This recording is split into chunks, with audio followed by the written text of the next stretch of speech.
good doggone time, y'all. Hey, man, that Jiggle for Peace, man. Then guess what, man? We got, man, Memphis, man, too, bro, dude. Man, I think this man too, bro. You know what I'm saying? I hope everybody heard that. What y'all doing? We get ready to the that's going down. And we interfering with the men. Hold on, wait a minute. Hey, big dog. There's a lot of big things going on right now, man. Look, man, we can tap your ass. We get up with you.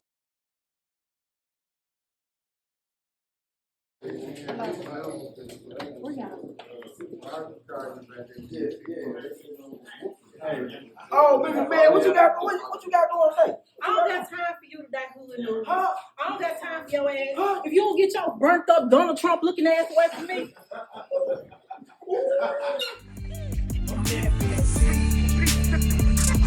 If you believe, you will achieve. To succeed, lead and make history. I'm Memphis. Hey y'all, what's going on, man? We back. Memphis is in the building, and we back for season 1, y'all. We have beer. I ain't got the thumb. We happy. And we back for season 2, my bad. Season 2. Season 2, episode 1. I'm welcome here. Yeah. Season 2, episode 1, y'all. We are back. You know what I'm saying? I know it's been a long journey after we ended season 1 and we had the event, the first annual Juking for Peace event. We done had all that, and we had a new location. I know people used to our season 1 location when we were downtown, but now we're here in Society Memphis season 2.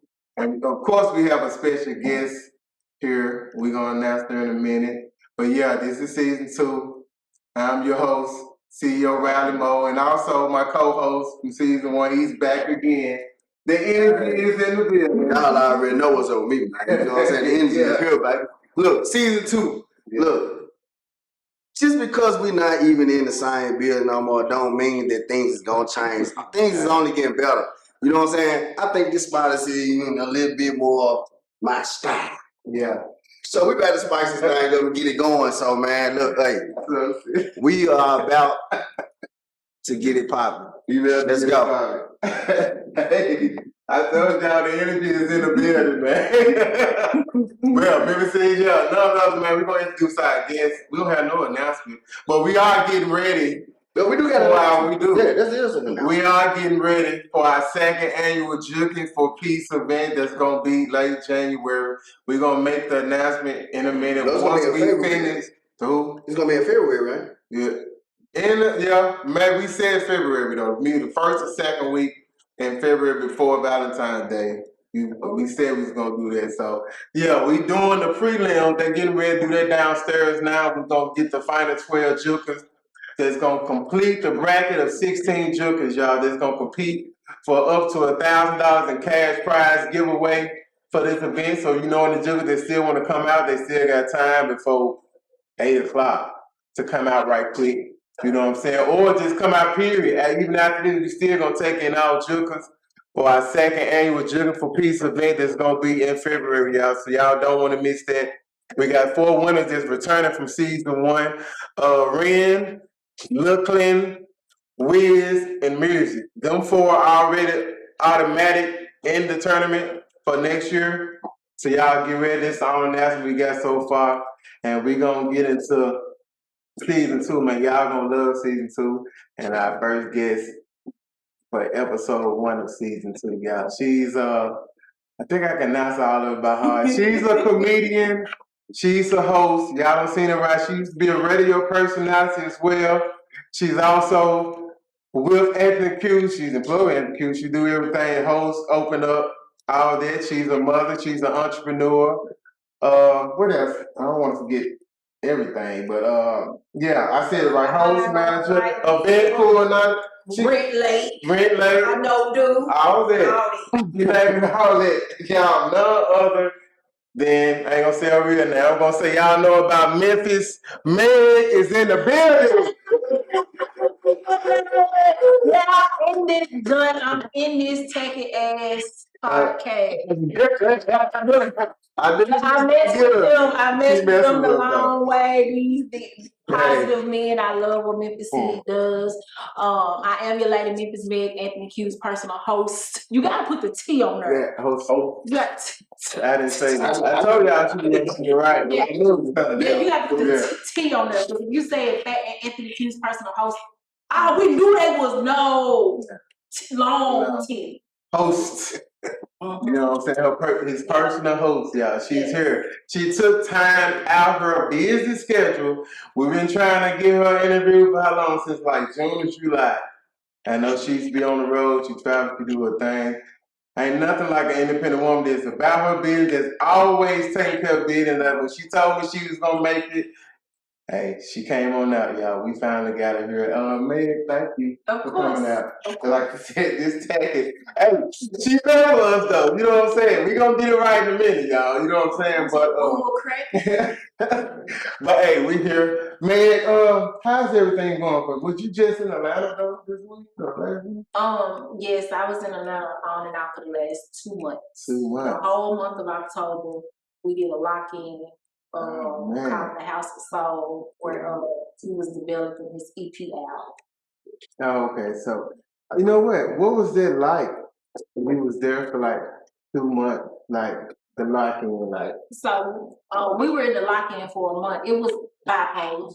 Bipolar. It was like, that's the only thing I can say, because it wasn't no kind of scripted reality TV. It was just real TV that we were on Twitch.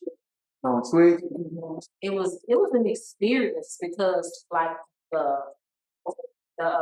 Tony Armand, people like this young guy, Tay Cheesy, a lot of people that's already in the Southern Soul genre came through. We had fun, and of course they saw my personality, pranks, laughing, checking, all that kind of stuff. You brought all that up. Yeah, it had to. So, you know what? Going back to that, you was in the lock-in, like we had church or something, shut down lock-in. Mm-hmm. But how did that come about for us?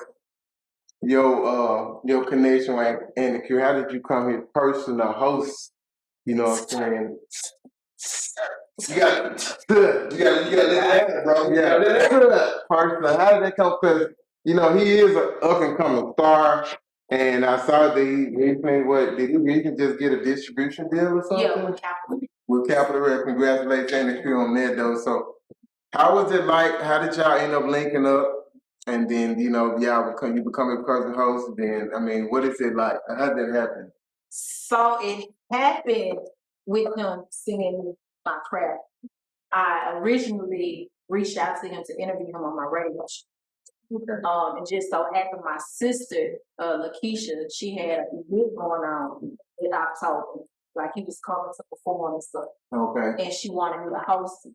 So of course after the original with the radio station, it was like a real cool vibe. He's about his business and stuff like that. When he saw me host the Halloween party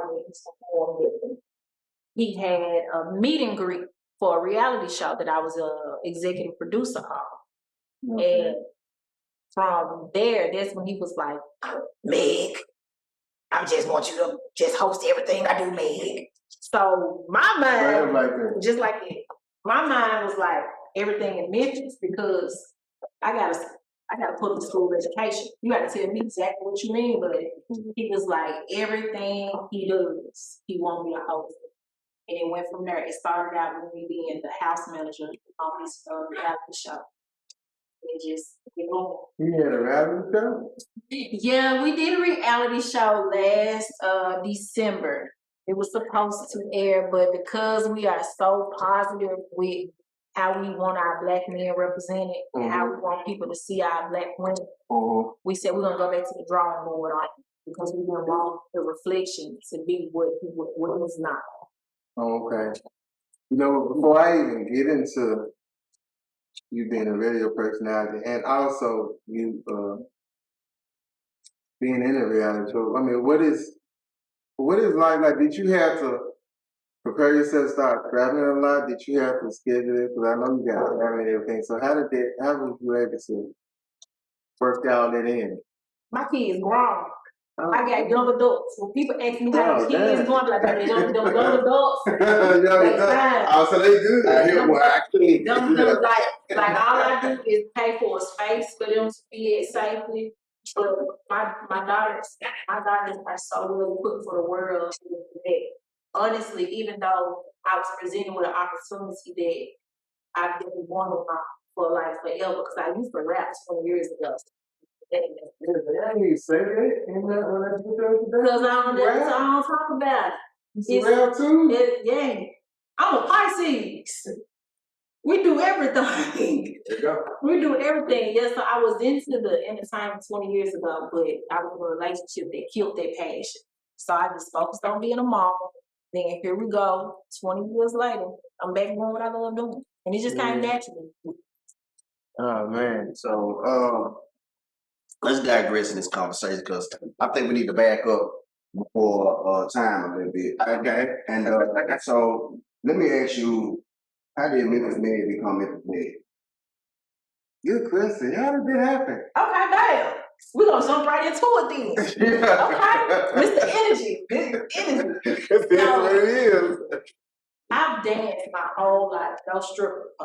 Just, I'm a... That's what I said. I didn't say that. You want no stripper. Because that's what people think when they say, we're in the I'm a dance. Oh, so you used to what Platinum Rose? Platinum Rose? Like, you don't see no Kings people Club? you don't see no stab moves on there. Like, no. But I'm a dancer. Yeah. And every time me and my friends went out, it's like I'm always from this person. They get in the middle of a crowd and they all care who around. I come and have fun for myself. I paid my $10, $20 to come here to sweat. And that's what I'm gonna do. So I had my own venue in Raleigh for 4 years. And I like every event that I did, I always heard Memphis Med. So it's just stuff. I've been called it like 6 years. So it's just stuff. So growing up, how was your life growing up as a child? Childhood, like with your parents and stuff like that. How was that? Tumultuous. What is that word? Where do you find that from? I gotta read some more books. You find it between the T and the W in the dictionary. My childhood was very traumatic, extremely traumatic. Yeah. My mother has a mental disease, bipolar schizophrenia. My father was an alcoholic. He's been gone 10 years. My father was extremely domestic violent. He was my first domestic violent relationship. But I'm a daddy's girl. You can't touch a picture of my dad. I was smack slaw from him. Yeah. But my dad was like one of those men. He said, I run a tight ship. His ship went sinking. Titanic could have never met my dad. No. And it's like I've been the caregiver of my mom since I was 8. I got my driver's license at 13. Okay. Yeah. It's called a hardship license. I don't know if they still do it. They still do it, but I thought when I just read up on this, like. Hey man, check this out. Top of the morning podcast, man. Memphis C's coming to you live and direct. You understand what I'm talking about? It's Mr. CEO Riley, Emmanuel Jones, the author, and Jay, the general, bringing you nothing but the best topics, bringing you love and respect, bringing you the community, because we all about the community and unity. Right here is where you get it all. Tune in every Saturday morning so you can get the news that you need to receive. Baby girl. That's something you want to miss. Say no matter. Everybody Everybody with baby girl. It got to the point where I told my dad, don't call me a baby girl no more. Because everybody baby girl. When I'm at work, I was working at Kroger's. I was 16 years old. My dad come through the door and he come dead to my line. I'm checking out the customer. He's like, where that black book at, right? And I'm like, Dad, go to the customer service. I'll be up there. I get up there, I was like, what you need my black book for? Because my daddy knew. I kept every lady that came through our door, I got their name and their number. Because for one, I was out very overprotecting my dad. Then you call everybody baby girl, you don't know who coming up in our house. But my dad was a thought. Like yeah, pretty much. I mean, ain't no other way to put it. he was a self-made 304, man. Yeah, he was 304 with so many S's on him. He was a self-made man. I didn't grow up poor. I just grew up in emotional mental time. I didn't grow up in financial stress. But when I got up there to that customer service, like, Daddy, what's up? He's like, "Baby, I need that black book. I think so and so burnt me." Yeah, man. I was like, what? Now that's my first time hearing that word burnt. I'm thinking, when you say burnt, I'm thinking food. And I was like, what you mean? He was like, man, go get the damn book, because I got to go get this shot of penicillin. And I'm like, the last person. So it's like everything that really made like a traumatic leak in my brain. I said, when I had peace, I never I never was like kids. Never. I never wanted to over sexualize them by them watching me get ready to go do a show, because for one, their minds is too young. They see mama walking out of shoes this high, shorts this short, tank top with a blazer on. They like, yeah, I want to dress like that. No, you don't. Because mama going to perform, mama going to make people laugh, mama going to work. It wasn't until my girls was 13 and 15 that I really started, see me pick out outfits. Now, when I go out, my 20-year-old dress me. I don't pick none of my clothes. Man, you know what? That's another thing about you being a voice. Make sure you stand up for your girls. When you and your daughter made the news, and you spoke up, you got very emotional. Did you know that was going to happen? Like, the news want to interview you right quick? Or it's just, but I know y'all spoke up when they were closing the job court. And y'all was on the news. Well, you was on the news, and your daughter spoke too. And she had a close friend that was in a worse situation than she is. Or whatever. So how did that transpire? I mean, did you really want to, like you said, your dad wants you to have a voice?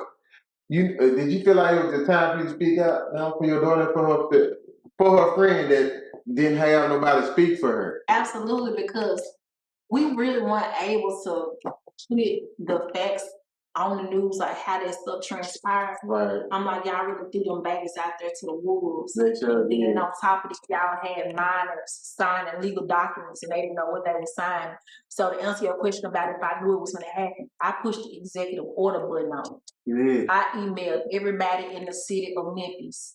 Because that's what I'm known for, to be honest. Like, if you see me on Facebook going off about something, it's a reason behind it. I ain't gonna get on there talking, man, this and that. Most time I catch your lie because something must happen. She need to speak out. I be on something. I be trying to make noise in the right way. Because it's already so much noise made the wrong way. And my baby called me, and don't nobody know, a parent knows, when your child feel like they're not adequate enough for your standards. What do you do? And you don't beat them up. You can't beat them up. So when my baby called, when my baby called and told me that, I was like, she feel like this is her last road right here. And it's been detrimentally hurt her. So so bam. My daughter's always known I've been an actor. They've always asked to go with me when I do this kind of work. It's not cute. Ain't nothing cute about it. So when she called me, I said, baby, I have to advocate. Are you ready for what's probably was happening? Right. She was like, what you mean, Mom? It's probably gonna get ugly. Not for you, but for me. And when I say I had so many Caucasian people doing mean stuff to me in the first 2 days, I didn't care. I still kept going. I had one man sending a picture of a young black baby doll in a toy box with an ankle bracelet around his ankle. Who said that to you? Some Caucasian man under the news post. I bet he put his address on it. You're gonna have a call. I want to be out there with you. Oh yeah. So like when my baby when she started seeing what was unfolding and stuff, she was like, Mom, I'm sorry. Nah. Because one thing about people that genuinely fight for people, you have to be open and ready to sacrifice yourself for what you fight for. Right. That's why a lot of people that say they advocates, they this, they that, you ain't ready to die for it. Well, You ain't ready to die. Like, if you tell me, Rachel, I need you to come speak and do this. Like, I'm an advocate for fathers. A lot of people don't like that. I was raised by a black father, so I never talk down on no. Yeah, I started you talk about that. When I started speaking out about fathers, you get the women that feel like, oh, she just looking for a man. Baby, I know I ain't ugly. I don't gotta do that to talk about to get no man, baby. This is like what I really feel. I even have a petition that's been going on for 3 years, and it's barely got 700 items on it for black fathers to be able to sign custodial rights as mothers. When the baby is born, we want y'all to sign a birth certificate. Why you can't have the same rights to their baby's mom?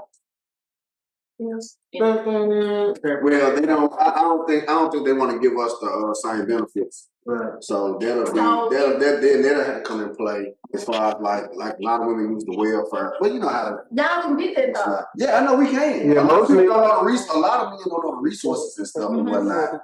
You know, let me say this. Let me say this before anything. This no pun intended to nobody. This pun is not intended to nobody at all, but I have to say that because I don't need no phone call, no text messages, or none of that. Okay?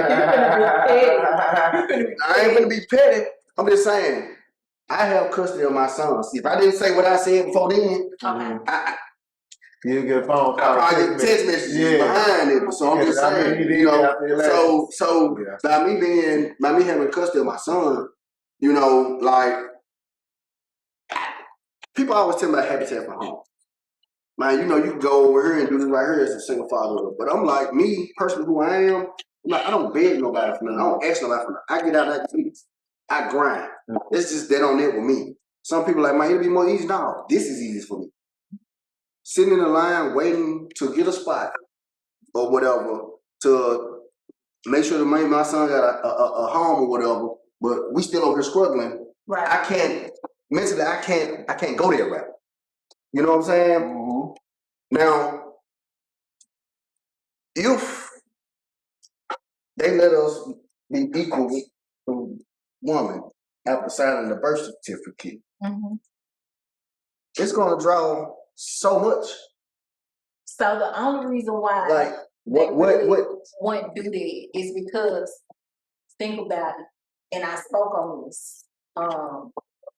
If when a man signs a birth certificate, it's not for you to say like, I know this is my child, like this is a receipt of life. Right. It's for the government to have range in your pockets to monopolize your money. So if you have custody of somebody when they're born, that slowly breaks down the child support system. They don't want to see that happen. The child support system has so much money accumulated into it. Think about it. You hear things happening with the food stamp department. You hear things happening with the Social Security department. You hear things happening with the FMLAs and all that. You would never hear the child support department having a closure for lack of funds. Nah. The child support system is one of the most heavily monetized government entities. If you go ask them to show you their bank accounts, pull the income record. The child support office here in Memphis has millions of dollars. Maximus. So why is it if the child support system was for the best interest of the child, why y'all holding all their money up in that system and not issuing it out to the mothers that need it or the fathers that need it? My father had custody too, and my dad didn't see not one drug in the program. Why we don't issue that money out? But it's because of that the government, the child support system, that's bullcrap. It's never in the best interest of the child. It's in the best interest of the money. Right, So Yes, that's just like if me and you were married and we vandalizing our house. We're not gonna get in trouble for vandalizing our house if we married, cause we messing up our own property. Right. The same thing goes with you being able to have the same rights to your child. When a mother has rights to her child, do they enforce child support on their mother as a custodian? It's impossible. They can't enforce that system designed to tear down our culture. They can't enforce that system if you have the same rights to your child support. And what's sad is this. I've had this petition for 3 years now, and it's barely got saturation. But let me have to put on there. I'm a mother. I'm struggling. I had to quit school to take care of my baby. This man just hit me. I've been got a house. I've been got a GoFundMe set up by some people I don't even know. I've been got my kids put in the best school districts. All kinds of stuff. So, how many signatures do you think it would take for that to even happen? To even be looked at by somebody with I guess would you say lack of word stature?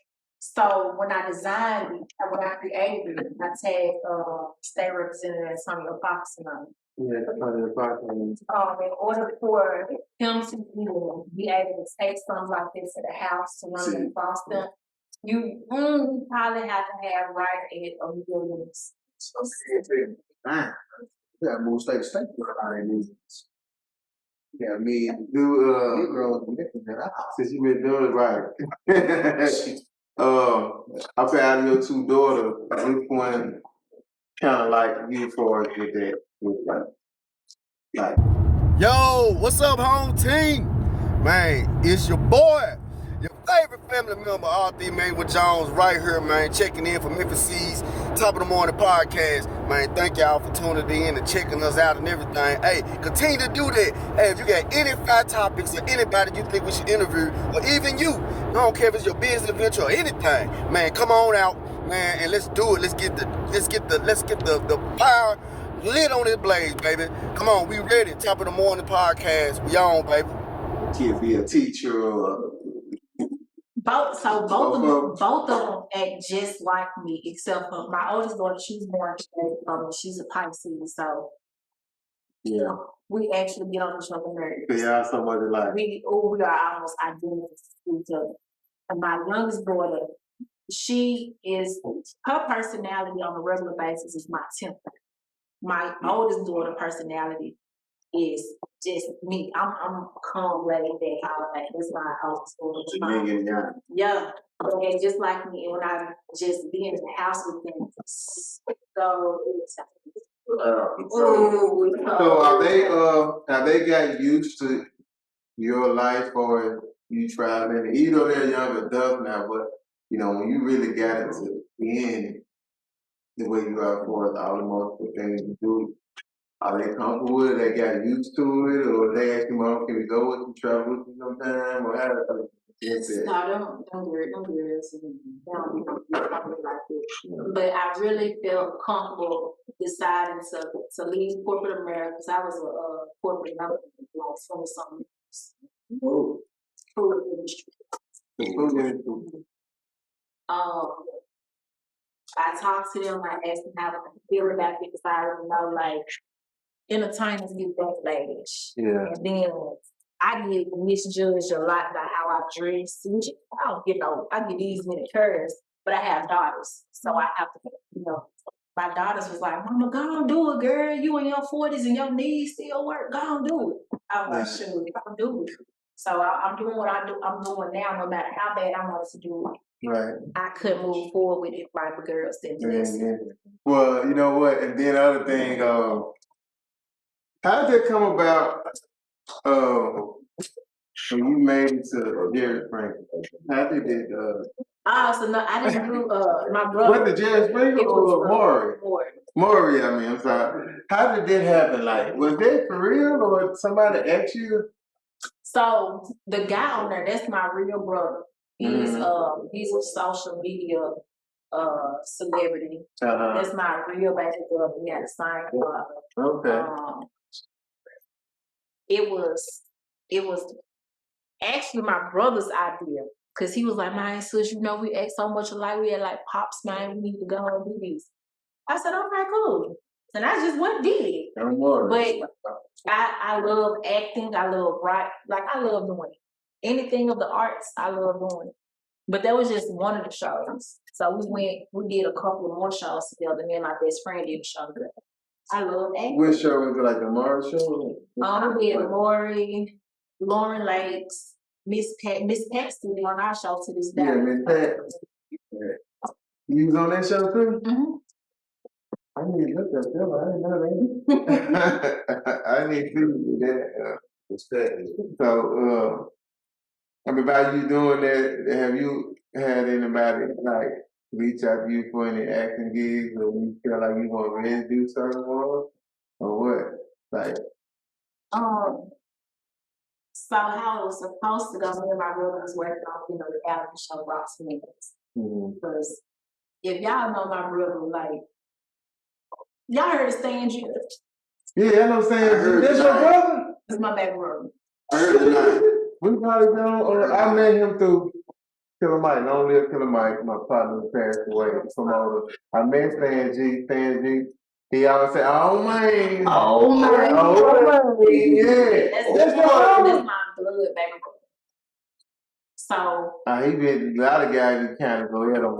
You know what I'm saying? yeah, we yin and yang too. He a Scorpio. We yin and yang, but like our personality, both of us silly. We like to make people laugh, all that kind of stuff. So it was a no brainer for us to do stuff together, but it just fell off. Man, why you don't think it's gonna work with y'all doing it because of? Okay, because both of us are our dad's child. Both of we headstrong. And then too, like my brother, he got his own line of entertainment. I'm not a turn up type of person. You know what I'm saying? I'm good. I know we I seen it the past show. Yeah, but Stan G he on there, he got the little podcast going, him and the guy, but he been going back and forth. All right, oh man, that be evident. Yeah, he can hold his own. Yeah, he can hold it down. He ain't scared. He going live with it, talking crazy and everything. I didn't know that was your brother though, Stan G. You can't say we look alike. Not well. All right. So how can you be a comedian and not be turned? Help me understand this. The big dog, she was turned to the video you just posted on. I know she. Tell me. Had them folks laugh like mother. You want to I understand, like, all I'm saying, like she be turned. You know how to turn it on. You got to on and off switch. Yeah, it's because Memphis Meg and Ray J are two different people. Okay, you know how to decide. Yeah. Where you are. And then even with the comedy and stuff, I'm not turned to where I want people mad at me. Like my brother don't do zeros. He don't care. I don't want people mad at me or nothing like that. I like to have wholesome fun where you laugh and I'm laughing and I know you laughing, you just really laughing, not laughing like we don't each other. No, that's all you thought. I forgot what day it was. You thought you had the whole laughing. But like you said, you want just, you didn't have no high energy to like how the man you coming, but till you say something, I guess. But like I said, I get to laugh because you serious, but I thought you was a joke, but you be dead serious. That would make it so funny. That's how you being you though, by you doing that. But that's when I saw you posting and people laughing, I was like, damn. I ain't really just never watched a whole stand-up, so I saw that little snippet piece. Y'all should come to the award show on the 14th next Sunday. I'm doing the set there, and I'm nominated for collective and promoter. Rico Owens and Cherry Juke. No, this is Charles Davis. Where is it? Where is it on? It's going to be MLK. It's going to be on MLK. On the show? MLK Center in South Memphis? On Third Street. It's on Danny Thomas. So now this is right, like if you come out the expressway where Lamar is, right there, in between the gas station and the apartments, right there on this side of Well, you said MLK. So you throw me off. You said MLK. Riverside. Dr. Martin Luther King. Okay, I got you. The park, He had a dream. but he got a center down there. He got a Nah, building, it ain't a summer. and he got a park. It's a down there. podcast. You got a build, podcast. it's a build street. And you stay off the expressway on where?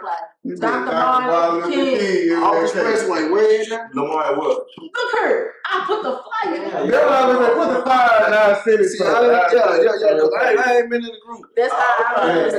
I'm in the group. I know you in the group. I just ain't been checking.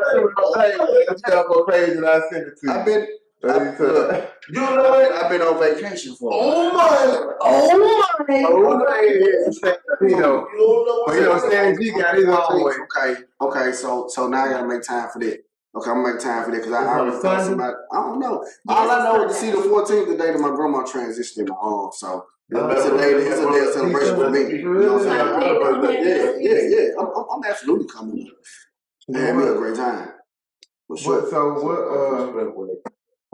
What is life like, you know what I'm saying, throughout you just said, but while you work and not only you one of these employees, Anthony Cuban employees.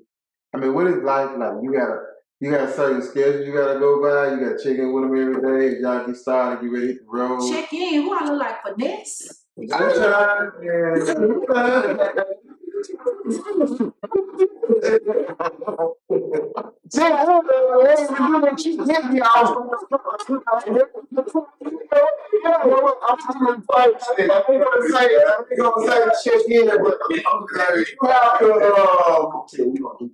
your schedule? What's your schedule? How do you move around? Let me give you a schedule every week. So we don't have a traditional schedule. Entertainment is so spontaneous. Like if I was to get a text tonight, say look, we gotta be out. Be 5 o'clock in the morning. I've been up since 5 o'clock this morning, but I'm gonna leave here, go do what I need to do, be ready to go 5 o'clock in the morning. Yeah. And at 5 o'clock in the morning can probably be gone for a week, 2 weeks, or 2 You days. get packed enough. Well, if you don't pack enough, do you gotta start Walmart and get some stuff? Wow. I mean, damn. I got Walmart. Walmart chaps and substances in there now. But Walmart don't get like the bling The bling designer stuff. The Now bling. you could have said You rainbow. You're a woman. You can find bling anywhere. Yeah. You don't get checked like men get checked. Like if I go to Walmart and buy a necklace, oh my God, you know how many? I gotta walk out of here with this I necklace. do get checked. You see my back bigger than yours. Oh my! So your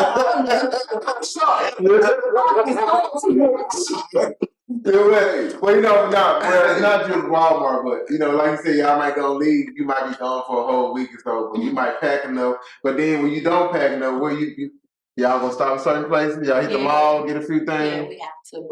We have, but I learned it took me 2 or 3 months to catch on. If I was told to pack for 3 or 4 days, I really pack for about a week and a half.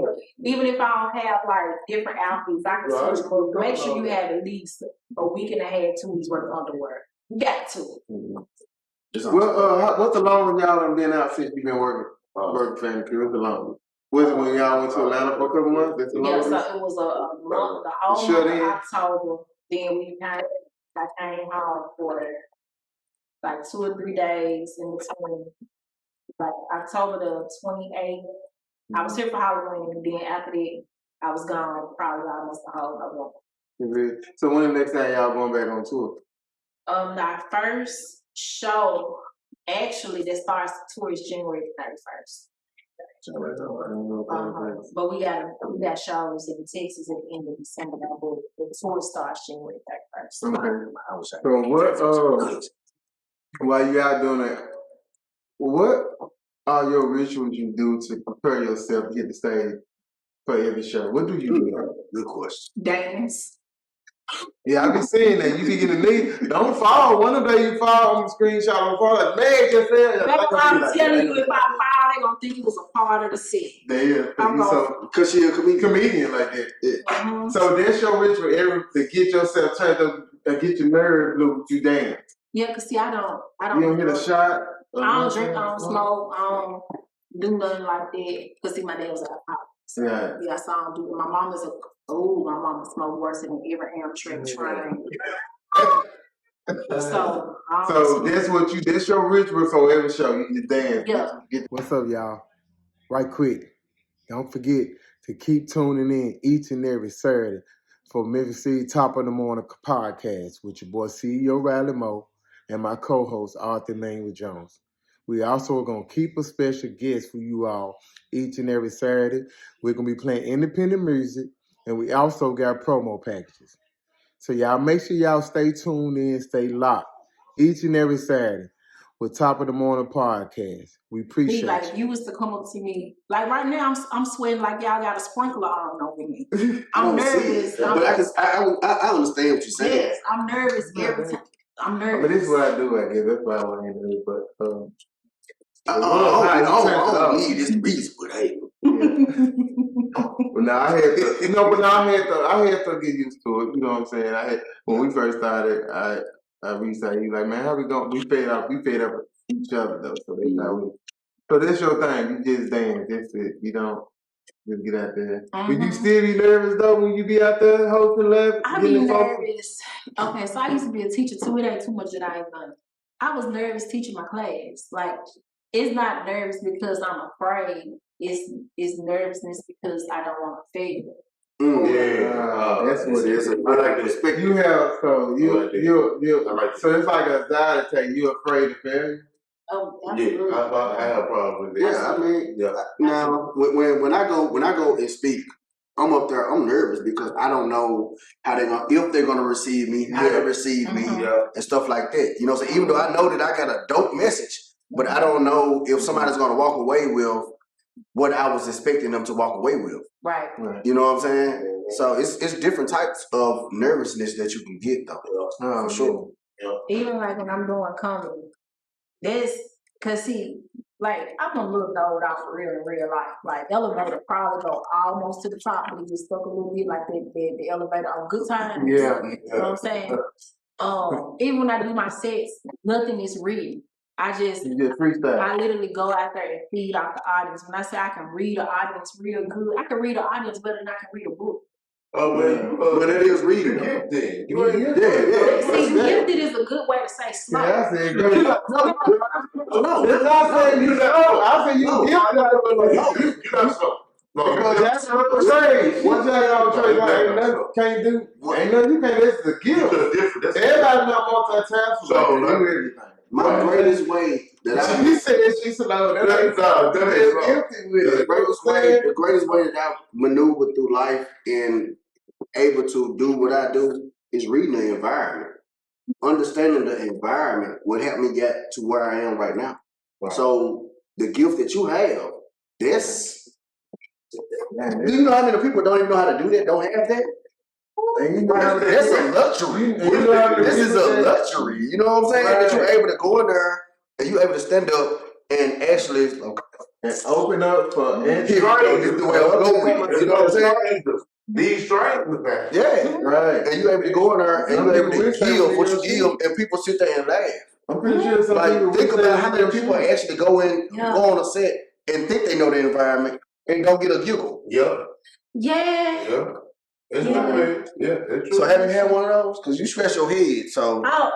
I've never, like, I can honestly say I've never had I don't say boo. like that. I've never had a situation where you be on stage, you like, oh Lord. I've never heard crickets in a room. Oh, okay. But that comes from my dad though. Like our dad was so talented. Like it's hard work still up and down with Chelsea. No, You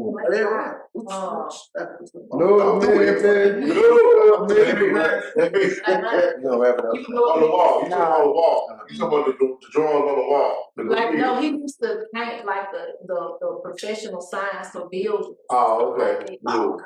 Well, you know what? Besides that, we're in the Q thing or whatever. So, do you see yourself doing this for a long time, or even branching out doing your own thing eventually? Or have you thought about that?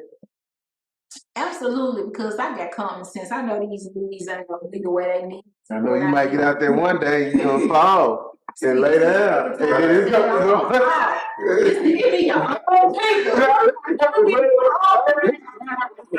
you know, I'm always saying everything needs, you know what I'm saying? For a better question, what he's trying to ask is, what's the end goal? There it is. Thank you, Emmanuel. Thank you, Emmanuel. What's your end goal? Let me turn this way.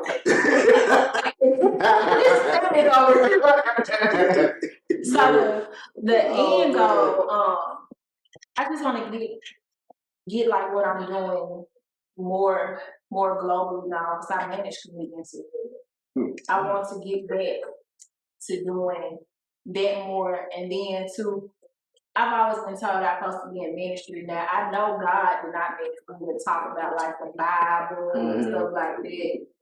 He uses his people that go through real life Situations to reach people, because we're come from the heart.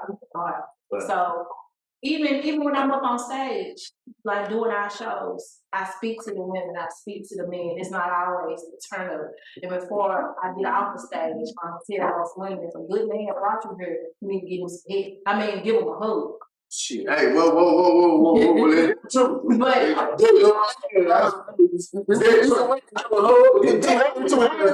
You know, speaking of that, of course, you know, our research. You managed the comedian he was on. I followed him too. Josh Shelton. Josh. That man, that's so ignorant. You managed him. They must work together. That boy, they were You fool. managed him. Okay. Yeah, I love Josh. You know what? That boy, they no fool. In closing, I do want you to do right quick what we call now after 5 minutes of time, you know what I'm saying? I want you to go ahead and do your own little segment.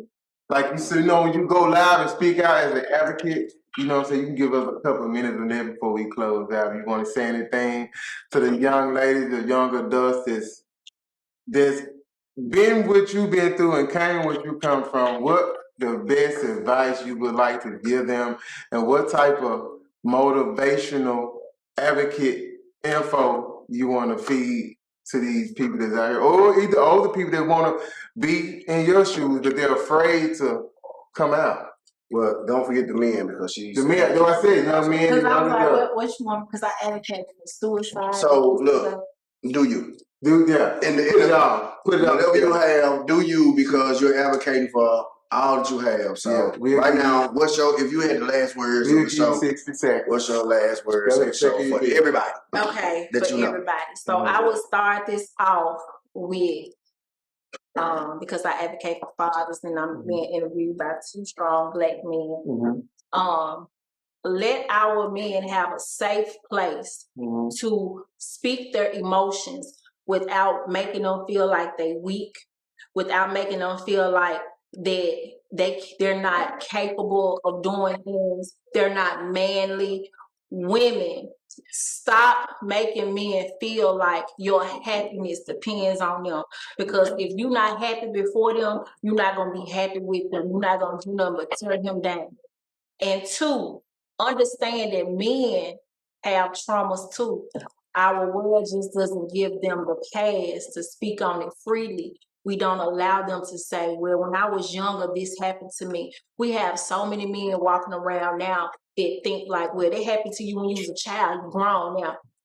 98% of us behave the way we behave as adults because of what happened to us as children. Allow our men to be vulnerable in a safe place, because we have more greater men than what statistics tell us. We have great men out here, but they afraid to show us because there's so many women who've been mishandled and misraised and seen improper things that mishandle them.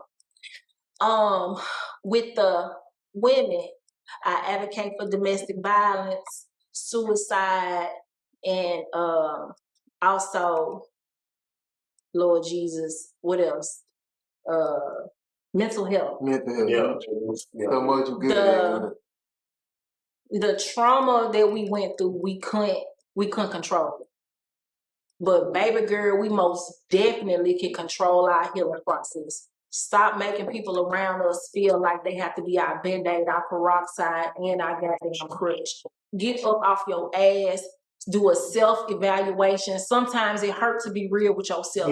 But the only reason why we get mad at people when they read us is because we already been hard on ourselves about the same things that they have read. Accept accountability. Accountability is such a hard word. Accept accountability. Forgive yourself. And start healing so you can be better for other people, because what don't nobody understand is that even though we need men in the world ain't nothing without a woman. Ain't nothing without a woman. Once a great woman get behind a great man, I'm telling y'all, that's the reason. Ooh, I can preach. That's the reason why they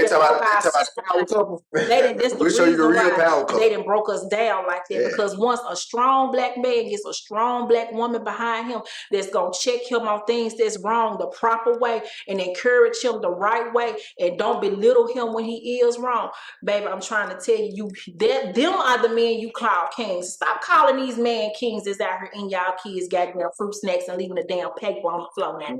Now that's Memphis made words. Put my face on it.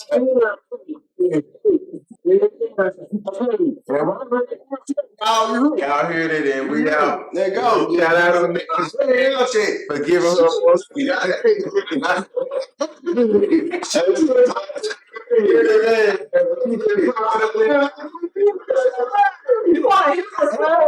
What up?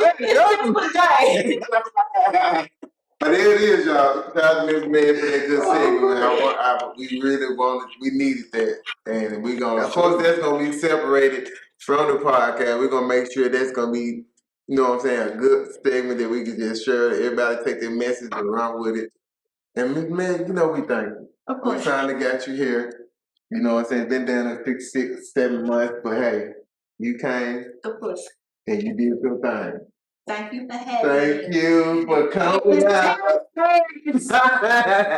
Hey, we gonna get it right in a minute. Don't worry about it. I'm talking about, brother just gave me a great idea, man. Yep, Hardy gave me a great idea. This is it. Don't worry about that. This is great. This is it. Is it? It's like the clown. No, that's a little. We gonna put a lot of shit. No, this is it. And we gonna say, why no? Why thank you.